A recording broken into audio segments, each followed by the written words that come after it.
कुछ लोगों में ये देखा जाता है कि उनको कॉन्स्टिपेशन हो या पेट की दूसरी समस्या हो, जैसे कि अल्सर हो या एच पाइलोरिक हो या पेन गैस्ट्राइटिस हो या गैस्ट्राइटिस हो, तो लेकिन वो लोग ये मान बैठते हैं कि उनको आईबीएस हो गया है, क्योंकि आईबीएस के बारे में बहुत ज़्यादा क्लैरिटी नहीं है और कोई इस तरह की कोई डायग्नोस्टिक प्रोसीजर या कोई जांच भी नहीं है जिसके आधार पर क्लियर कट चीज़ों को समझा जा सके। तो आज हम बात करेंगे कि आईबीएस के कारण शरीर में क्या बदलाव होता है, और वो बदलाव यदि आप उसको पूरी तरह से समझ लें और अपने खान पान को समझ लें तो आप आईबीएस की कॉम्प्लिकेशन से बच सकते हैं। और जो आपको डिप्रेशन, तनाव हो रहा है और आईबीएस के कारण जो आप परेशानी झेल रहे हैं डे बाई डे, उससे आप बच सकते हैं और आप खुद से ही आईबीएस को फिक्स कर सकते हैं। मैं आपका दोस्त डॉक्टर सुनील कुमार, और आप देख रहे हैं doctor Kumar education clinic. I am post doctorate in clinical medicine and the metabolic science. Last 2 decade से साउथ दिल्ली छतरपुर में as a clinical health physician में प्रैक्टिस कर रहा हूँ। And I am specialise in metabolic problem, gastric problem, liver disease, and the lifestyle problem like obesity, like diabetes, hypertension, and the coronary artery disease. तो जो मेरा 20 year का experience है as a clinical health physician, और जो IBS और gut health के बारे में अभी तक की रिसर्च है, जो रिसर्च से डॉक्यूमेंटेड रिसर्च से चीजें सामने आई हैं, उसके आधार पे मैं आज आपको बताने की कोशिश करूंगा कि आईबीएस के कारण शरीर में क्या बदलाव होता है और उस बदलाव को समझ के कैसे आप खुद से आईबीएस को फिक्स करें। देखो, सबसे पहली बात ये आप समझ लीजिए कि हर इंसान के अंदर मस्कुलर कंट्रक्शन होता है इंटेस्टाइन के अंदर। इसका मतलब ये होता है कि पेट में एक कंट्रक्शन होता है। पेट में आपकी जो इंटेस्टाइन है उसमें एक मूवमेंट होती है, उसको हम इंटेस्टाइनल मस्कुलर कंट्रक्शंस कहते हैं। तो यदि कंट्रक्शंस बहुत ज्यादा हो जाएं, यानी इंक्रीज हो जाए, यानी इंटेस्टाइन्स के अंदर जो कंट्रक्शन है, जो मूवमेंट है, यदि वो बहुत ज्यादा बढ़ जाए तो आपको लूज मोशन हो सकते हैं, डायरिया हो सकता है, आपको कॉलिक पेन हो सकता है, एब्डोमिनल स्ट्रेस आ सकता है, पेट फूल सकता है और पेट में खिंचाव आ सकता है। दूसरी कंडीशन ये होती है कि यदि आपकी जो मस्कुलर कंट्रक्शन है, यानी कि इंटेस्टाइन का मूवमेंट यदि स्लो हो जाए, तो आपको कॉन्स्टिपेशन होगा और कॉन्स्टिपेशन के कारण आपको ब्लोटिंग हो सकती है, इंडाइजेशन हो सकता है आपको, और अनइजीनेस आप फील करेंगे। और कुछ लोगों को देखा जाता है कि कॉन्स्टिपेशन के कारण एनोरेक्टल प्रॉब्लम्स या फिर वोमिटिंग जैसी कंडीशंस बन जाती है, और जब वो लोग वोमिटिंग कर देते हैं, यानी कि पेट थोड़ा सा खाली हो जाता है, तो टेम्परेरी कुछ समय के लिए उन्हें रिलीफ भी मिल जाता है। उसके बाद आता है जो दूसरा सबसे इंपॉर्टेंट पार्ट है,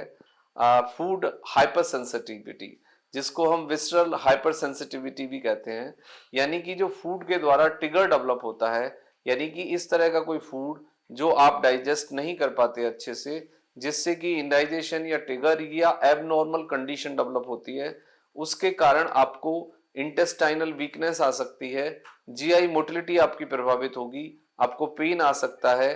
आपको बाउल हैबिट, यानी जो आपका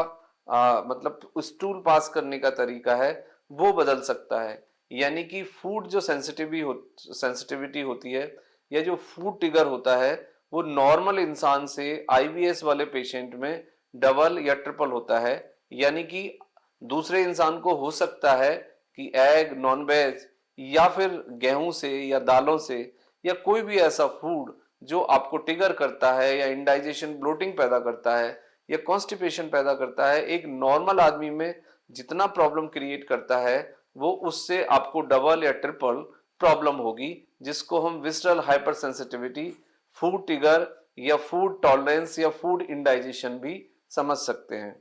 उसके बाद आता है आपका trauma. Trauma anxiety, depression, over thinking या फियर साइकोसिस, यानी यदि किसी बीमारी का वहम आपको हो गया है, डर आपको हो गया है, कोई ट्रोमा है, कोई फाइनेंशियल लॉस है, या फिर आपके घर में कोई मिस हैपनिंग हुई है, या फिर आप बहुत ज्यादा रिलीजियस या फिर बहुत ज्यादा सेंसिटिव हैं, ऑब्सेस हैं किसी चीज को लेके, तो उसका जो इफेक्ट है वो आपके पेट पे पड़ेगा, जिससे कि आपको सोमेटिक सिम्टम्स आ जाएंगे। इसका मतलब ये होता है कि प्रॉब्लम मानसिक होती है, लेकिन शरीर से यानी पेट के लक्षणों से आप उसको डॉक्टर के सामने प्रेजेंट करते हैं। तो इसको दूसरे शब्दों में हम समझें तो आपकी बॉडी के अंदर जो एक कनेक्शन है, जो आपका नर्वस सिस्टम के साथ आपके पेट का कनेक्शन है, यानी आपका पेट आपके ब्रेन से बात करता है, वो जो पाथवे है वो ब्रेक हो गया है, वो लॉस्ट हो गया है, वो टूट गया है, वो एबनॉर्मल हो गया है, तो उसको आपको रिकनेक्ट करने की जरूरत है। यानी कि आप माइंडफुलनेस मेडिटेशन के द्वारा या फिर दूसरी चीजों के द्वारा आप अपने ब्रेन को अपने गट के साथ रिकनेक्ट करिए, कनेक्शन को स्टेब्लिश करिए जो कि पूरी तरह से टूट गया है। तो ये कुछ बुनियादी बातें हैं जो आपको समझनी चाहिए, और यदि ये चीजें आपने समझ ली तो फिर आपका जो ट्रिगर है, जो आपकी परेशानी है, जो आपकी बेचैनी है, जो कि आप ऑब्सेस हो रहे हो पेट के को लेके, उसके लिए शायद एक राइट डायरेक्शन आपको मिलेगी, जिससे कि आपकी सेंसिटिवनेस थोड़ी मतलब सेटल डाउन हो जाएगी। और उसके बाद आवश्यक ये है कि कुछ चीजों को आप अवॉइड करें, packed food, junk food, smoking, alcohol, plus जो भी फूड आपको ट्रिगर करता है। ट्रिगर करने वाले फूड में जो मोस्ट कॉमन ट्रिगर है वो एग से हो सकता है, नॉन वेज से हो सकता है, किसी पैक्ड फूड से हो सकता है, एक्सेसिव चाय कॉफी से हो सकता है, कैफीन से हो सकता है। तो ये सब आप अवॉइड करें और अपने खाने में नेचुरल सोलेबल फाइबर थोड़े से शामिल करें, जिसमें कि अमरूद है, आपका पपीता है, आपका सेब है, और भी दूसरी चीजें हैं जैसे कि